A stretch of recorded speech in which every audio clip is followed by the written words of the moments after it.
Good morning everyone. एक बार फिर से हम लोग इस वीडियो में जो चर्चा इससे पहले हम लोग कर चुके हैं सिंथेसिस के इंट्रोडक्शन में, आज सिंपल सेंटेंस के फॉर्मेशन का जो पहला रूल है यूज ऑफ पार्टिसिपल, यानी पार्टिसिपल के प्रयोग द्वारा सिंपल सेंटेंस का फॉर्मेशन कैसे किया जाता है, सिंपल सेंटेंस का निर्माण किस परिस्थिति में होता है, यह आपको बताया जाना है। हालांकि इससे पहले के एक वीडियो में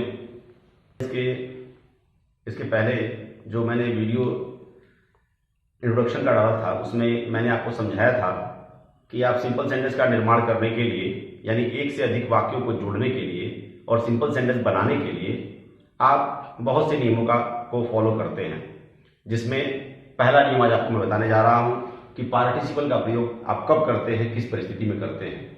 तो सबसे पहले इस नियम को जानने से पहले ये जानना आवश्यक है कि पार्टिसिपल होता क्या है, पार्टिसिपल हम किसे कहते हैं। तो पार्टिसिपल को हिंदी में कहा जाता है कारक। पार्टिसिपल को हम हिंदी में कारक कहते हैं। क्या होता है पार्टिसिपल? तो वह शब्द, मेरी बात को ध्यान से सुनिएगा और समझने का प्रयास करिएगा, वह शब्द जो क्रिया द्वारा बना होता है। क्रिया द्वारा बना होता है मतलब आपको मालूम है कि क्रिया के अधिकतम 5 फॉर्म होते हैं।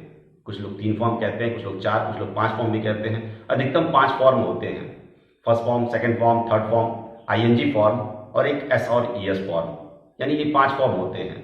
तो क्रिया द्वारा बना होता है, यानी इन पांचों में से कोई ना कोई रूप होता है। वह शब्द जो क्रिया द्वारा बना होता है तथा विशेषता प्रकट करने का कार्य करता है, ऐसे शब्द को ही हम पार्टिसिपल कहते हैं। फॉर एग्जाम्पल, जैसे अभी हमने कहा वह शब्द जो क्रिया द्वारा बना होता है और विशेषता प्रकट करने का यानी एडजेक्टिव का कार्य करता है, ऐसे शब्द को ही हम पार्टिसिपल कहते हैं। अभी आपको हम एग्जाम्पल के माध्यम से इस बात को समझा भी देंगे। पार्टिसिपल जो होते हैं वह 3 प्रकार के होते हैं। एक होता है प्रेजेंट पार्टिसिपल, जो वर्ब आईएनजी से मिलकर बना होता है। फिर होता है पास्ट पार्टिसिपल, जो वर्ब थर्ड फॉर्म से बनता है। और तीसरा होता है परफेक्ट पार्टिसिपल, जो हैविंग और थर्ड फॉर्म से मिलकर बनता है। इस तरह से यदि वर्ब आईएनजी यदि विशेषता प्रकट करने का कार्य करने लगे तो वह वर्ब आईएनजी पार्टिसिपल होती है, लेकिन वो प्रेजेंट पार्टिसिपल कहलाती है। इसी तरह से वर्ब थर्ड फॉर्म यदि विशेषता प्रकट करने लगे तो वह पार्टिसिपल होता है, लेकिन पास्ट पार्टिसिपल कहलाता है। और अगर हैविंग और थर्ड फॉर्म विशेषता प्रकट करने का कार्य करने लगेगी तो वह हैविंग और थर्ड फॉर्म पार्टिसिपल होती है, लेकिन उसे हम परफेक्ट पार्टिसिपल कहते हैं। जैसे फॉर एग्जाम्पल, अगर आपसे हम कहते हैं I saw the rising sun, मैंने उगते हुए सूर्य को देखा, तो मैंने उगते हुए सूर्य को देखा, मैं सभी सूर्य की बात नहीं कर रहा हूं, एक विशेष समय की सूर्य की बात कर रहा हूं, उगते हुए सूर्य की। यानी ये जो राइजिंग शब्द है वह उस सूर्य को विशेष बना रहा है कि मैं सभी सन की नहीं, यानी प्रत्येक समय के सूर्य की बात नहीं, बल्कि एक राइजिंग सन की बात कर रहा हूं, विशेष बनाने का कार्य कर रहा है, विशेषता बता रहा है। विशेषता बता रहा है, राइज जो वर्ब है उसमें आईएनजी लगा हुआ है, यानी वर्ब से निर्मित है और विशेषता प्रकट करने का कार्य कर रहा है। इसका मतलब ये जो शब्द है आईएनजी वह पार्टिसिपल है। और पार्टिसिपल कौन सा है? क्योंकि आईएनजी से बना हुआ है, इसलिए यह प्रेजेंट पार्टिसिपल है। इसी तरह से I wrote it with a broken pen, मैंने इसे एक टूटी कलम से लिखा, तो मैंने इसे एक टूटी कलम से लिखा, सभी कलम से नहीं, एक विशेष कलम से लिखा है। और वो विशेष कलम कैसी थी? टूटी हुई। तो टूटी हुई ब्रेक का थर्ड फॉर्म है, क्रिया द्वारा निर्मित है और इस पेन की विशेषता प्रकट करने का कार्य कर रहा है। तो ऐसा शब्द जो क्रिया द्वारा निर्मित होता है, विशेषता प्रकट करने का कार्य करता है, वह क्रिया द्वारा निर्मित है, पेन की विशेषता बता रहा है, यह एक पार्टिसिपल है, क्योंकि यह थर्ड फॉर्म से बना है और थर्ड फॉर्म वाला पार्टिसिपल क्या कहलाता है? पास्ट पार्टिसिपल कहा जाता है। इस तरह से जो ब्रोकन वर्ड है वो पार्टिसिपल है लेकिन पास्ट पार्टिसिपल है। इस तरह से आप इस बात को केवल ध्यान में रखें कि ऐसे शब्द जो क्रिया द्वारा निर्मित होते हैं और विशेषता प्रकट करने का कार्य करते हैं उन्हें ही हम पार्टिसिपल कहते हैं। एक और एग्जांपल आप देख सकते हैं। अगर हम कहते हैं ड्रॉइंग द स्वॉर्ड,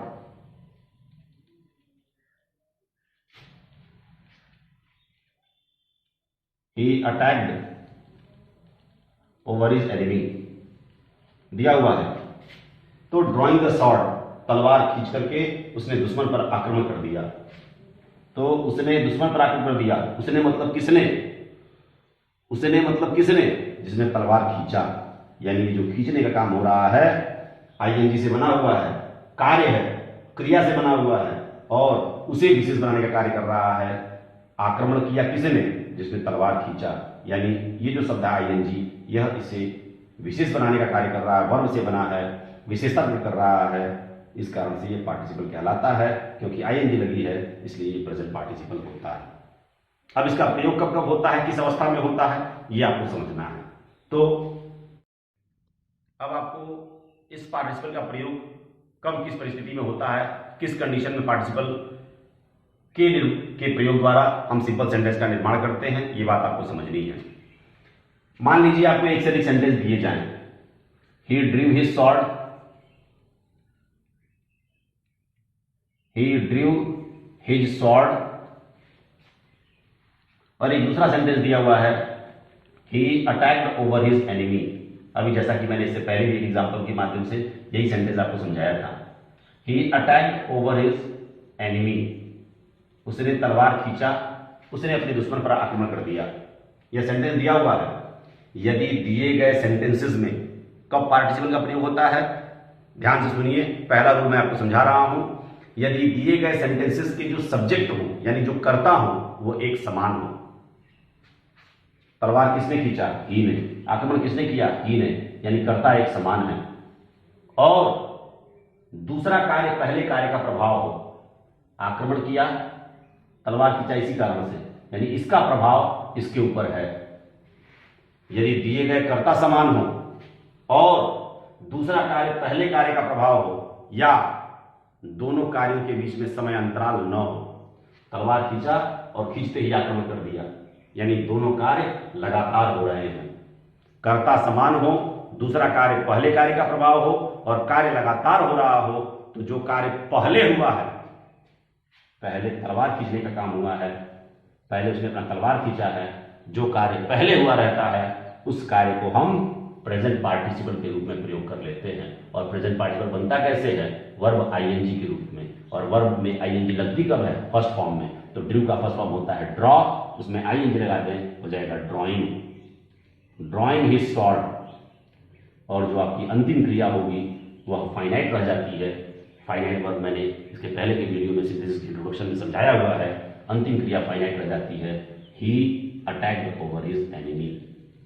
इस तरह से आपने देखा, पहले दो फाइनाइट वर्ब थे, एक था ड्रीव और एक था अटैक्ड। ये दो फाइनाइट वर्ब थी, और अब क्या हो गया है, ड्रीव को हमने पार्टिसिपल बदल दिया है, एक ही फाइनाइट वर्ब रह गई है, और जब सेंटेंस में एक ही फाइनाइट वर्ब रहती है तो सिंपल सेंटेंस का निर्माण हो जाया करता है। इस तरह से जब कर्ता समान होंगे, कार्य लगातार हो रहे होंगे, कार्यों के बीच में समय अंतराल नहीं होगा, तो जो कार्य पहले हुआ होता है उसे हम प्रेजेंट पार्टिसिपल यानी वर्ब आईएनजी के रूप में बदल दिया करते हैं। एक और एग्जांपल देख लीजिए, the Hunter raised his gun, the Hunter raised his gun, शिकारी ने अपना बंदूक उठाया। ही टुक एम, उसने निशाना लिया। ही शॉट द टाइगर, उसने चीते को मार दिया। अब आप देख रहे होंगे यहाँ पर तीन सेंटेंस हैं। किसने बंदूक उठाया है, शिकारी ने। किसने निशाना लिया है, शिकारी ने। किसने चीते को मारा है, शिकारी ने। तीनों वाक्यों के कर्ता समान है। मैंने कहा था कि कर्ता समान होने चाहिए, कर्ता समान है। कार्य लगातार होना चाहिए, बंदूक उठाया, बिना समय गंवाए उसने निशाना लिया, और बिना समय गंवाए उसने चीते को मार दिया।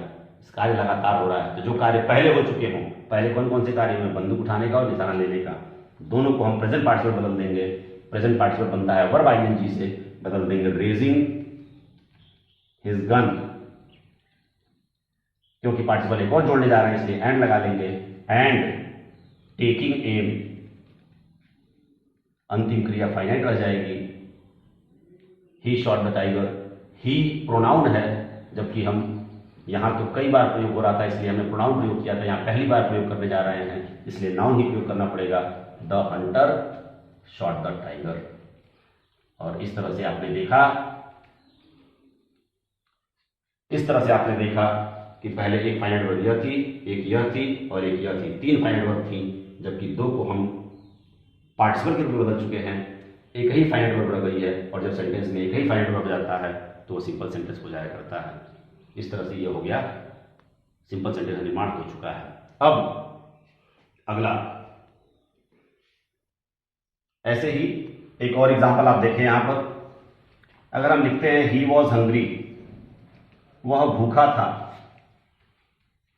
ही टुक फूड, उसने भोजन लिया, तो आप यहां देख रहे होंगे भूखा कौन था, ही, भोजन किसने लिया, ही, कर्ता एक समान है, दूसरा कार्य पहले कार्य का प्रभाव है, भोजन क्यों लिया है, क्योंकि भूखा था, यानी दूसरा कार्य पहले कार्य का प्रभाव है। अगर वैसे समझें तो एक और तरीके से समझ सकते हैं, जब तक उसने भोजन लिया होगा तब तक वो भूखा रहा होगा, यानी दोनों कार्य लगातार चल रहे हैं, अतः कार्यों के बीच में समय अंतराल नहीं है, इसलिए हम करेंगे क्या, जो कार्य पहले हो चुका है, पहले कौन सा कार्य हुआ है, भूखा रहने का, जो कार्य पहले होता है उस क्रिया को हम प्रेजेंट पार्टिसिपल बदल देते हैं। अब यहां क्रिया के रूप में क्या है, वॉज, जैसा कि मैं अपने ऑक्सिलरी वर्ब वाले वीडियो में समझा चुका हूं कि जब is, am, are, was, were main verb के रूप में होते हैं, मुख्य क्रिया के रूप में होते हैं, तो वो बी कहे जाते हैं। यहां पर वॉज मेन वर्ब के रूप में है इसलिए ये बी है, और बी है तो उसमें आईएनजी हम प्रयोग कर दें, यानी प्रेजेंट पार्टिसिपल बना दें, तो हो जाएगा बीइंग हंग्री, और अंतिम क्रिया फाइनाइट रह जाएगी, ही टुक फूड। इस तरह से आपने देखा कि जो एक क्रिया थी उसे हमने प्रेजेंट पार्टिसिपल के रूप में बदल दिया है, और अंतिम क्रिया फाइनाइट रह गई है। इस सेंटेंस में एक ही फाइनाइट वर्ब रह गया है, और इस कारण से ये सिंपल सेंटेंस है। इसी तरह से अगर the fox saw some grapes, लोमड़ी ने कुछ अंगूर देखे, they were hanging from a vine, वे एक लता से लटक रहे थे। तो यहां आप देख रहे होंगे, यहां सब्जेक्ट है लोमड़ी और यहां दे, यानी कर्ता अलग अलग हो चुके हैं, सब्जेक्ट अलग अलग हो चुके हैं, लेकिन जो दूसरा कार्य हो रहा है वो लगातार हो रहा है। जब उसने देखा तो लटकने का काम चल रहा था, कार्य लगातार हो रहा है, लेकिन सब्जेक्ट के द्वारा न होकर बल्कि ऑब्जेक्ट के द्वारा हो रहा है, यानी लटकने का काम लोमड़ी के द्वारा न होकर बल्कि अंगूर के द्वारा हो रहा है।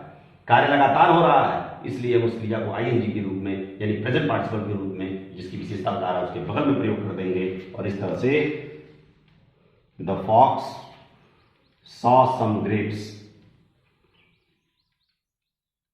और ये जो कार्य हो रहा है वो अंगूर के द्वारा हो रहा है, इस कारण से हम आईएनजी के रूप में यहां प्रयोग कर देंगे। पहले जो हैंगिंग यहां था वो मेन वर्ब के रूप में था, लेकिन जैसे ही हैंगिंग यहां आया हुआ है तब वो पार्टिसिपल बन गया है, और इस तरह से सेंटेंस हो गया है। प्रेजेंट पार्टिसिपल का प्रयोग करके हम सेंटेंस को सिंपल सेंटेंस बना चुके हैं। पहले दो फाइनाइट वर्ब थी, एक सॉ और एक वर हैंगिंग, और अब केवल सॉ रह गया है, वर हैंगिंग को हटाकर केवल हैंगिंग में, यानी प्रेजेंट पार्टिसिपल में बदल चुके हैं। अब अगला जो रूल है वो है पास्ट पार्टिसिपल का प्रयोग, वो कैसे करते हैं वो समझिए। इस तरह से आपने देखा कि जब कार्य लगातार हो रहे होंगे तो आप प्रेजेंट पार्टिसिपल का प्रयोग करते हैं। आती है बात पास्ट पार्टिसिपल की, कि पास्ट पार्टिसिपल का प्रयोग किस अवस्था में होता है। तो यदि दिए गए सेंटेंसेस में I found my pen, it was lost, मुझे मेरी कलम मिली, यह खोई हुई थी, यदि दिए गए वाक्य में कोई क्रिया थर्ड फॉर्म में हो, यहां फाउंड सेकंड फॉर्म है, यह थर्ड फॉर्म नहीं है।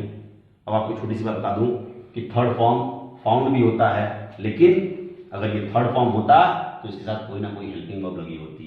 हेल्पिंग वर्ब नहीं लगी है, इसका मतलब ये सेकंड फॉर्म है।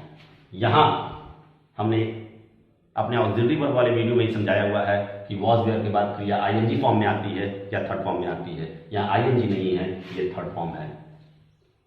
यानी यदि दिए गए वाक्यों में कोई क्रिया थर्ड फॉर्म में हो, ये थर्ड फॉर्म है, और वह थर्ड फॉर्म विशेषता प्रकट करने का कार्य करता हो। मुझे मेरी कलम मिली, कलमें मेरे पास बहुत सी हैं, लेकिन मुझे एक विशेष कलम मिली। कौन सी विशेष कलम? जो खोई हुई थी। यानी ये जो लॉस्ट वर्ड है, यह इस पेन की विशेषता बता रहा है, पेन को विशेष बना रहा है। हम इसे उठा करके पास्ट पार्टिसिपल के रूप में जिसकी विशेषता बता रहा है उसी के बगल में प्रयोग कर लेंगे। अगर एक शब्द होता है तो जिसकी विशेषता बताता है उससे पहले प्रयोग करते हैं, लेकिन एक से अधिक शब्द होते हैं तो जिसकी विशेषता बता रहा होता है उसके बाद प्रयोग करते हैं। यहाँ एक ही शब्द है, इस कारण से आई फाउंड माई, क्योंकि एक शब्द है, फ्रेज नहीं है, एक से अधिक शब्द नहीं है, इस कारण से हम उससे पहले प्रयोग करेंगे और सेंटेंस हो जाएगा I found my lost pen. पहले यहाँ वर्ब के रूप में था, लेकिन जैसे ही यहाँ इस हेल्पिंग वर्ब को छूटा और थर्ड फॉर्म यहाँ प्रयोग हुई, यह थर्ड फॉर्म विशेषता बताने का कार्य कर रही है और विशेषता बताने का कार्य कर रही है, इसलिए यह पास्ट पार्टिसिपल कहलाती है। इसी तरह से एक और एग्जांपल आप देखें, ही बॉट ए रिंग, उसने एक अंगूठी खरीदी। It was made of gold, यह सोने की बनी हुई थी। तो उसने अंगूठी खरीदी, यह सोने की बनी हुई थी। यहां आप देख रहे होंगे एक क्रिया सेकंड फॉर्म में है, जबकि वॉज वेयर के बाद थर्ड फॉर्म आता है, यह थर्ड फॉर्म है। सोने की बनी हुई, सोने की बनी हुई कौन था? ये रिंग। जो मैंने रिंग खरीदी थी उसकी एक विशेष बात थी कि वह सोने की बनी हुई थी। तो थर्ड फॉर्म इसको विशेष बनाने का कार्य कर रहा है, विशेषता बता रहा है, क्योंकि एक से अधिक शब्द हैं, इसलिए इसके पहले नहीं बल्कि इसके बाद प्रयोग होगा और हो जाएगा he bought a ring made of gold. अब आप देख रहे होंगे कि पहले यहां पर हेल्पिंग वर्ब के साथ था, इसलिए वर्ब के रूप में था, यहां थर्ड फॉर्म के रूप में है, प्रयोग हुआ है और विशेषता बता रहा है, इसलिए यह पास्ट पार्टिसिपल हो गया। ये हो गया आपका पास्ट पार्टिसिपल। अब बात आती है परफेक्ट पार्टिसिपल का प्रयोग कब होता है। अब परफेक्ट पार्टिसिपल का प्रयोग कब होता है, किस परिस्थिति में होता है, उसे समझिए। तो अगर लिखा हुआ है the servant swept the room,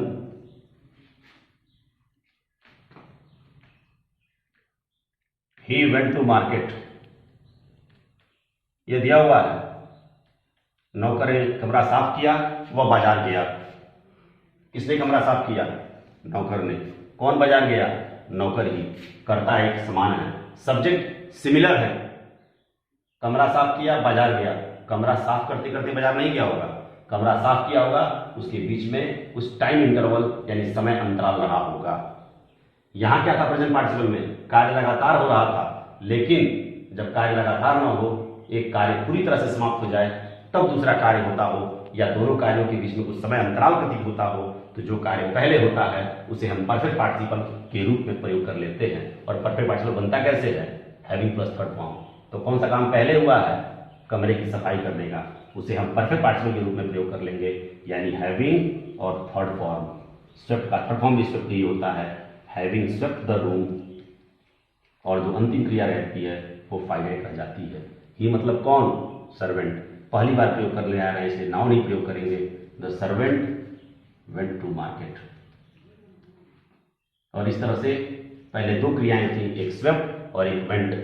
swept को हम परफेक्ट पार्टिसिपल बदल चुके हैं, वेंट एक फाइनाइट वर्ब रह गई है, इस कारण से ये सिंपल सेंटेंस का निर्माण हो चुका है। एक बात ध्यान रखिएगा, प्रेजेंट पार्टिसिपल में कार्य लगातार होते हैं, जबकि परफेक्ट पार्टिसिपल में एक कार्य पूर्णतः समाप्त हो चुका होता है और तब दूसरा कार्य हो रहा होता है। अगर ये दोनों कार्य लगातार हो रहे होते तो इस हम कार्य को, इस क्रिया को प्रेजेंट पार्टिसिपल के रूप में प्रयोग करते। ऐसे ही एक और एग्जांपल आप देखें, he wrote a letter, he posted it, उसने पत्र लिखा, उसने उसे छोड़ दिया। तो आप देख रहे होंगे पत्र लिखने का काम से समाप्त कर लिया है, तब उसने छोड़ा है। कर्ता एक समान है, एक कार्य समाप्त होने के बाद दूसरा कार्य हो रहा है, इसलिए जो पहले कार्य होता है उसे हम परफेक्ट पार्टिसिपल हैविंग और थर्ड फॉर्म, रोट का third form written, having written a letter, और अंतिम क्रिया फाइनाइट रह जाएगी, ही पोस्टेड इट। इस तरह से एक फाइनाइट वर्ब रह गई। तो जब एक फाइनाइट वर्ब रहती है, क्योंकि दूसरी फाइनाइट वर्ब को हम पार्टिसिपल में बदल चुके हैं, एक ही फाइनाइट वर्ब रह गई, इसलिए सिंपल सेंटेंस का निर्माण हो चुका है। एक बात और जो ध्यान देने योग्य है उसे एग्जाम्पल के माध्यम से समझिए। अब एक एग्जाम्पल और समझिए जहाँ थोड़ा सा परिवर्तन आपको करना होता है, थोड़ी सी और ध्यान देने वाली बात है। जैसे the boy was beaten by the teacher,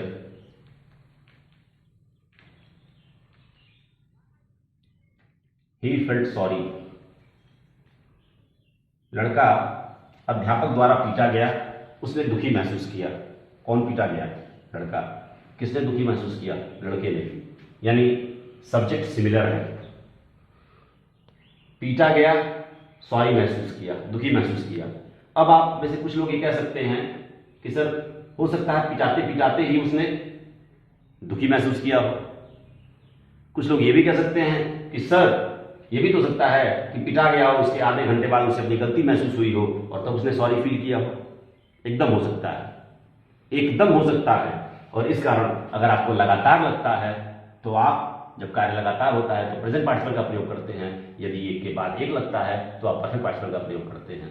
तो आप चाहें तो इस क्रिया को, यानी जो कार्य पहले हुआ है, पहले वो पीटा गया है, पहली क्रिया को आप प्रेजेंट पार्टिसिपल या परफेक्ट पार्टिसिपल किसी में भी प्रयोग कर सकते हैं। लेकिन एक बात ध्यान देने योग्य है कि यहाँ वॉज वर और थर्ड फॉर्म लगा हुआ है। वॉज वेयर के बाद थर्ड फॉर्म केवल पैसिव वॉइस में ही आती है। अतः ये जो सेंटेंस है वह पैसिव वॉइस में है। पहले समाप्त होने वाली क्रिया यदि पैसिव वॉइस में हो तो ये प्रेजेंट पार्टिसिपल या परफेक्ट पार्टिसिपल भी हम पैसिव वॉइस में ही प्रयोग करते हैं। और पैसिव वॉइस होता क्या है तो आप सभी लोगों को मालूम होगा। पैसिव वॉइस की वीडियो में आपने जाना होगा कि जहां भी वर्ब आईएनजी आती है वहां बीइंग और थर्ड फॉर्म का प्रयोग होता है। जहां भी हैज हैव हैड आता है वहां हम बीइंग का प्रयोग कर लिया करते हैं। तो यहां भी वही करेंगे। अगर हम इसे लगातार मान रहे हैं और प्रेजेंट पार्टिसिपल का प्रयोग करना चाहते हैं तो हम बीइंग और थर्ड फॉर्म कर देंगे, क्योंकि क्रिया पैसिव वॉइस में है। हो जाएगा being beaten by the teacher, being beaten by the teacher, और अंतिम क्रिया फाइनाइट रह जाएगी। पहली बार हम प्रयोग करने जा रहे हैं इसलिए नाउन प्रयोग करेंगे, द बॉय फेल्ट सॉरी।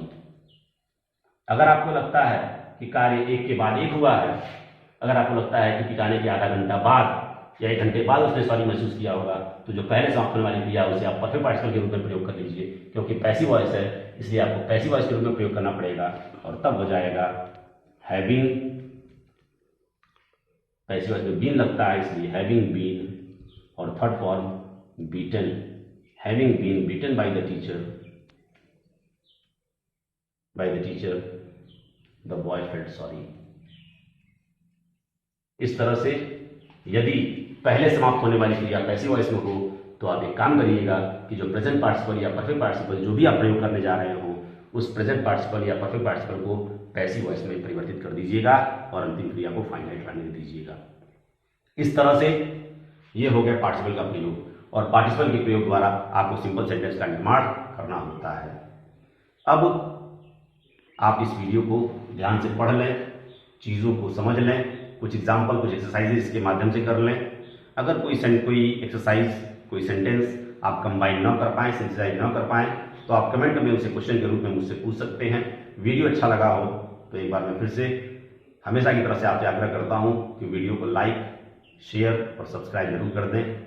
अगले वीडियो में इसके अगले टॉपिक सिंपल सेंटेंस के फॉर्मेशन का जो दूसरा रूल है उस वीडियो के साथ फिर मुलाकात करते हैं। तब तक के लिए हैव अ नाइस डे।